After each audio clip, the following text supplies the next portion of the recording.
मोहन बाबू ने कमरे में घुसते ही कहा, सरप्राइज सरप्राइज। क्या सरप्राइज है पापा? सुमित उत्सुकता से बोला। सुमित और तान्या, ये लो, बगल वाली सोसाइटी में 2 BHK फ्लैट तुम्हारे लिए। व्हाट? ये आप क्या कह रहे हैं पापा? हमारे लिए अलग से फ्लैट? हम यहाँ खुश हैं पापा। क्यों तान्या? हाँ पापा, सुमित सही कह रहे हैं, मुझे यहाँ कोई दिक्कत नहीं है, उसकी मिसेज तान्या बोली। इससे पहले मोहन बाबू कुछ बोले, सुमित बीच में बोल पड़ा, और पापा, हर माँ बाप चाहते हैं कि उनकी औलाद उनके पास रहे, तो आपकी ये अलग फ्लैट वाली बात और इतने पैसे कहाँ से आए आपके पास? बेटा, बात ऐसी है, तुम्हारी शादी के लिए बहुत कुछ जोड़ कर रखा था। तुम हमारे इकलौते बेटे जो ठहरे, बड़े अरमान थे, ये करूँगा वो करूँगा, सब धरे के धरे रह गए क्योंकि तुमने लव मैरिज जो कर ली। तो शादी के तामझाम में होने वाला मेरा खर्चा बच गया, तो उसी से तुम दोनों के लिए एक फ्लैट, तुम दोनों कमाते हो, दोनों सुबह ऑफिस निकल जाते हो, EMI है कुछ सालों की, भर दिया करना, और कल को बच्चे होंगे तो उनके भविष्य के लिए अपना मकान होना बड़ी बात होगी। लो संभालो पेपर्स। इतना कहकर मोहन बाबू ने पेपर्स सुमित और तान्या को दे दिए। आखिर दोनों ने पहले तो ना नुक्र की, मगर जब मोहन बाबू जिद पर अड़े रहे तो अलग फ्लैट में रहने के लिए राजी हो गए। अपना सामान लेकर बगल वाली सोसाइटी में वो दोनों शिफ्ट हो गए। उसी रात सुधा ने मोहन बाबू से पूछा, एक बात पूछूं? हाँ पूछो ना सुधा। ये अलग फ्लैट दिलाने की, मेरा मतलब आपको तो सुमित की पसंद भी स्वीकार थी, फिर तान्या को आपने अपने से दूर करने की बात मुझे कुछ अटपटी सी लग रही है। सुधा, अटपटी सी बात जरूर है, मगर बात बड़ी गहरी है।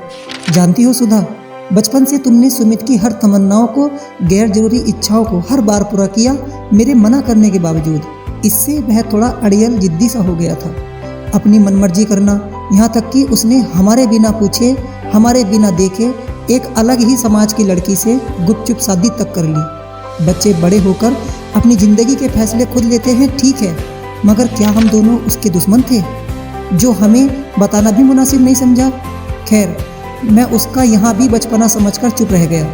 बहू को स्वीकार कर लिया, बेटी की तरह मान दिया, मगर उसने यहाँ आकर हमें अपनाया नहीं सुधा, बल्कि वो तुम्हें और मुझे एक नौकर समझने लगी थी। उसने अपने आप कभी चाय नहीं बनाकर पिलाई। ऑफिस जाते समय मम्मी आज राजमा चावल, मम्मी आज आलू गोभी, कभी ये कभी वो। और वो नालायक सुमित, उसे तो शायद हम दोनों नौकर ही लगने लगे थे। मुझे तो आदत है बाहर से सामान वगैरह लेकर आने की, मगर तुम्हें? सुधा, अब हम बूढ़े हो रहे हैं, और बुढ़ापे में हर माँ बाप अपने बेटे बहुओं से उम्मीद करते हैं कि वो उनके लिए जिए, उनके साथ जिए। यहाँ तो तुम्हारे साथ जरा सा नमक तेज होने पर बदतमीजी होने लगी थी। उस दिन टीवी देखते हुए अचानक तान्या ने टीवी बंद कर दिया था कि बिजली का बिल बढ़ जाएगा। अरे हम अपने घर में अपने टीवी पर क्या मनपसंद प्रोग्राम भी नहीं देख सकते? मुझे तुम्हारे लिए बहुत बुरा लगा था। मैंने उसे समझाया तो क्या बोली थी कि घर का खर्च हम चलाते हैं, बजट बनाकर चलना होगा। तुम और मैं, हमारे लिए तो हमारी पेंशन ही काफ़ी है सुधा, और साथ वाला कमरा किराए पर दे देने से हमें एक्स्ट्रा इनकम भी हो जाएगी, जिस पर वह दोनों रहकर अपना हक जमा रहे हैं। देखो, अब ऐसे तो वो यहाँ से जाते नहीं, तो मैंने ये फ्लैट वाली स्कीम खेली, दोनों लालच में आ गए। अब भरेंगे हर महीने EMI, वहाँ की बिजली बिल, मेंटेनेंस वगैरह सब अपने आप देखेंगे।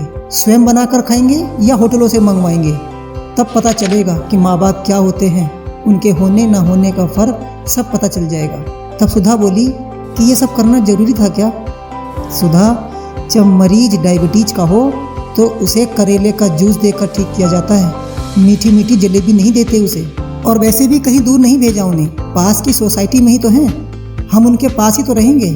कल यदि वह अपनी गलतियों से सीखकर हमारे साथ रहना चाहेंगे तो कुछ शर्तों के साथ उन्हें साथ में भी रखेंगे, और यदि वह अपने स्वभाव में बदलाव नहीं करते तो? सुधा ने प्रश्न दागते हुए कहा। तो वह बोले, हम दोनों तो हैं ना, पहले भी थे, आज भी हैं, साथ खाएंगे, साथ रहेंगे, मगर स्वाभिमान के साथ। इस बार सुधा जी भी मोहन बाबू के साथ साथ मुस्कुरा उठी। तो दोस्तों, यह थी एक पति पत्नी की कहानी, जो अपने बच्चों को समझाने के लिए किस तरह से प्रयास करते हैं। तो दोस्तों, आज के लिए इतना ही, कल फिर मिलेंगे किसी और कहानी के साथ। तब तक के लिए मुझे दीजिए इजाज़त। धन्यवाद।